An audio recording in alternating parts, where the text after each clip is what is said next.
Johnston Macaulay, nascido em 2 de fevereiro de 1883 em Ottawa, Illinois, foi um escritor prolífico do início do século XX. Antes de criar Zorro, ele trabalhou como repórter policial para o The Police Gazette e serviu como oficial de relações públicas do Exército durante a Primeira Guerra Mundial. E aí, pessoal do canal Detolive, se inscreva com o sino ativado. Apaixonado por história, Macaulay escreveu centenas de contos e 50 romances, muitos ambientados no sul da Califórnia, onde ele se inspirava no passado colonial da região. Além de Zorro, ele criou outros personagens pulp, como Black Star, The Spider e Tubway Tam, mas nenhum alcançou a fama do vigilante mascarado. Em 9 de agosto de 1919, Zorro estreou na novela serializada A Maldição de Capistrano, publicada em 5 partes na revista All Story Weekly. A história se passa na Califórnia espanhola, entre 1769 e 1821, um período marcado pela colonização espanhola e pela administração das missões franciscanas. Macaulay se inspirou em figuras históricas e literárias para moldar Zorro. Entre as possíveis influências históricas está Joaquim Murrieta, um foragido mexicano da Corrida do Ouro da Califórnia, romantizado como defensor do povo em um livro de 1854. No entanto, algumas fontes sugerem que essa conexão pode ter sido exagerada por Zorro Productions, indicando incerteza sobre sua real influência. Outros nomes, como William Lamport, um aventureiro irlandês no México do século XVII, e Salomón Pico, um bandido mexicano que resistiu à ocupação americana, também são citados como possíveis inspirações. Literariamente, Zorro ecoa o Scarlet Pimpernel, criado por Emma Orczy, um nobre que usa uma identidade secreta para salvar aristocratas durante a Revolução Francesa.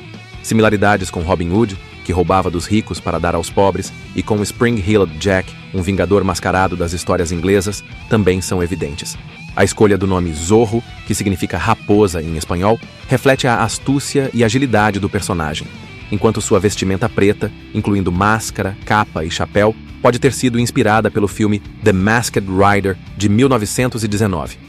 A criação de Zorro combinou essas influências em um herói único, cuja identidade dupla e luta contra a injustiça o tornaram um ícone instantâneo.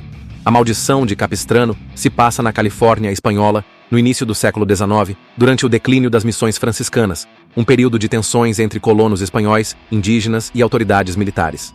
A história é ambientada em locais como o Pueblo de Los Angeles e San Juan Capistrano, com referências ao El Camino Real, que conectava as missões. O protagonista, Dom Diego de la Vega, é um jovem nobre de 24 anos, herdeiro de uma vasta hacienda e filho de Dom Alejandro de la Vega, o maior latifundiário da região. Diego, recém-chegado da Espanha, onde aprimorou suas habilidades de esgrima, descobre que a Califórnia está sob o jugo de autoridades corruptas. Para combater a opressão sem revelar sua identidade, ele cria o alter ego Zorro, um vigilante mascarado que usa sua espada para marcar um Z como símbolo de sua luta. No primeiro capítulo, intitulado Pedro o Fanfarrão, o sargento Pedro Gonzalez está em uma taberna, vangloriando-se de sua intenção de capturar Zorro por uma recompensa oferecida pelo governador. Gonzalez, um soldado robusto e impulsivo, representa a força bruta da autoridade militar, mas é constantemente superado pela inteligência de Zorro.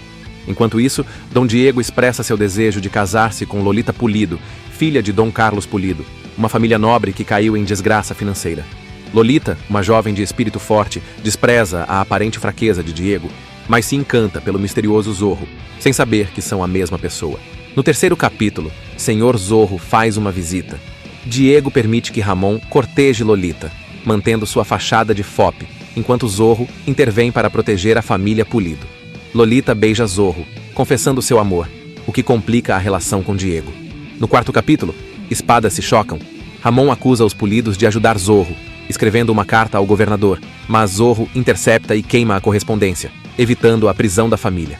No quinto capítulo, uma cavalgada matinal.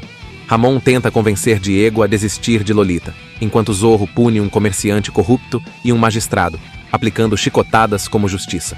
No sexto capítulo, Diego procura uma noiva, Dom Alejandro pressiona Diego a se casar, ameaçando doar sua fortuna à igreja. Zorro reúne 10 cavalheiros para combater a injustiça, ganhando aliados. No sétimo capítulo, um jogo de Dom Carlos, Zorro e seus aliados resgatam os Pulidos da prisão, enquanto Lolita, escondida com o Frei Felipe, ameaça tirar a própria vida para escapar da perseguição. Finalmente, no oitavo capítulo, o choque das lâminas, Zorro leva Ramon ao governador, expondo suas mentiras. Em um duelo, Zorro marca um Z no rosto de Ramon e o mata. Ele revela sua identidade como Dom Diego, conquistando o apoio do governador e dos cavalheiros. Lolita aceita se casar com ele, e Zorro é perdoado, encerrando a história com a promessa de um futuro tranquilo, mas deixando espaço para novas aventuras. Bernardo, o servo surdo-mudo de Diego, desempenha um papel secundário, mas crucial, na história original. Como um nativo americano, ele ajuda Zorro ao coletar informações sem levantar suspeitas, aproveitando sua condição para ouvir conversas sem ser percebido. A narrativa destaca a lealdade de Bernardo e sua importância como confidente de Diego, embora seu papel seja menos desenvolvido do que em adaptações posteriores. Os principais obstáculos enfrentados por Zorro incluem a constante ameaça de ser capturado por Gonzales e Ramon, a necessidade de manter sua identidade secreta e o desafio de conquistar Lolita enquanto mantém sua fachada de fraqueza. A corrupção das autoridades espanholas, que exploram os pobres e os indígenas, é o pano de fundo central, refletindo as tensões históricas da época. A história culmina com a revelação da identidade de Zorro, um momento surpreendente no texto original, projetado para chocar os leitores da época. O sucesso de A Maldição de Capistrano levou à adaptação para o cinema mudo, A Marca do Zorro, em 1920, dirigido por Fred Niblo e estrelando Douglas Fairbanks como Dom Diego. O filme, lançado em 27 de novembro de 1920, foi um sucesso estrondoso, popularizando a imagem de Zorro com sua máscara preta, capa e chapéu.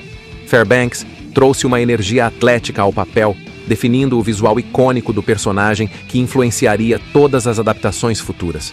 O filme também introduziu o cavalo tornado, que se tornou um elemento recorrente.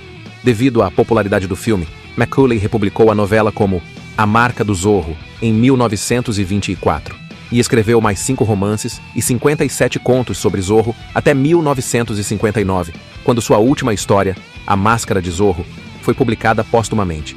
Outra adaptação marcante foi o filme A Marca do Zorro, de 1940, dirigido por Ruben Mamoulian e estrelando Tyrone Power como Zorro, Linda Darnell como Lolita Quintero e Basil Rathbone como Capitão Esteban Pasquale. Lançado em 7 de novembro de 1940, o filme foi elogiado por suas sequências de ação, especialmente os duelos de espada, e recebeu uma indicação ao Oscar de melhor trilha sonora original. Embora menos fiel à novela original do que o filme de 1920, ele reforçou a popularidade de Zorro e foi incluído no National Film Registry em 2009 por sua significância cultural. A série de televisão da Disney, exibida de 10 de outubro de 1957 a 2 de julho de 1959, é uma das adaptações mais icônicas. Estrelada por Guy Williams como Dom Diego, a série produziu 78 episódios e 4 especiais de 1 hora, exibidos até 2 de abril de 1961. Ambientada em 1820, a série apresenta Zorro, enfrentando o Capitão Monastário e o magistrado Carlos Galindo, com arcos narrativos que lembram seriados. Bernardo, interpretado por Gene Sheldon, é retratado como um servo mudo que finge ser surdo para espionar, uma mudança em relação ao original. A série foi um sucesso, com sua trilha sonora e sequências de ação marcando a cultura popular. Reprises foram exibidas no Disney Channel de 18 de abril de 1983 a 9 de setembro de 2002, com episódios colorizados em 1992. Em 1998, A Máscara do Zorro, dirigido por Martin Campbell, trouxe uma nova abordagem, com Anthony Hopkins como um Dom Diego envelhecido e Antônio Banderas como Alejandro Murrieta, seu sucessor. Lançado em 16 de julho de 1998, o filme apresenta Diego escapando da prisão para vingar a morte de sua esposa e encontrar sua filha, Helena, interpretada por Catherine Zeta-Jones. O filme foi elogiado por sua ação, romance e atuações, revitalizando a franquia para uma nova geração. Sua sequência, A Lenda do Zorro, lançada em 28 de outubro de 2005, continuou a história de Alejandro e Helena, mas recebeu críticas mistas. Mais recentemente, 2 séries de televisão intituladas Zorro estrearam em 2024.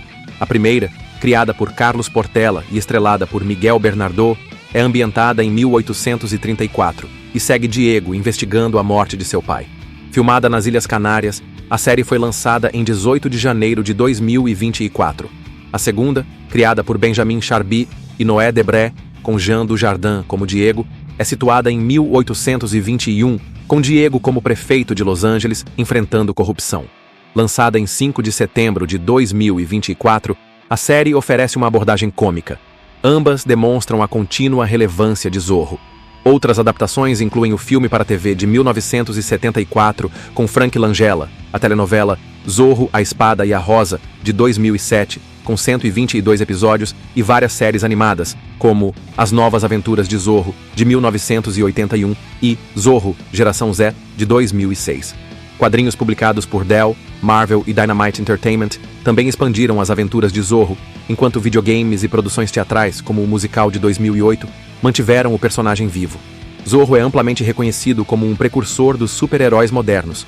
Sua identidade dupla, covil secreto e luta contra a injustiça inspiraram personagens como Batman, criado por Bob Kane em 1939.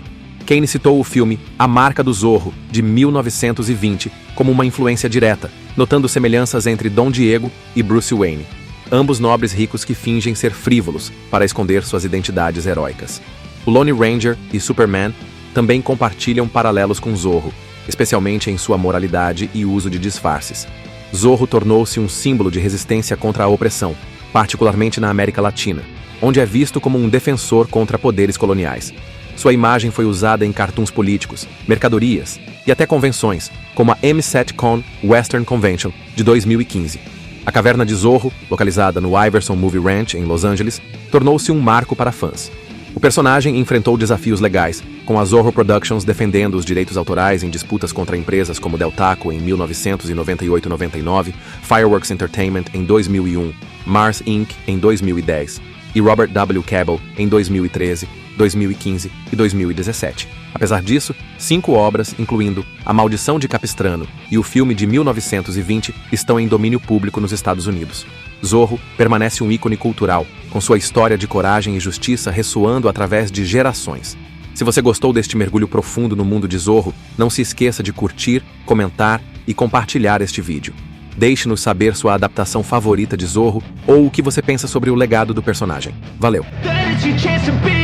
Hey kid, don't ever let them get inside your head. They'll tell you what to do in life instead of everything you know that you could get. Don't let them guide your life towards regret.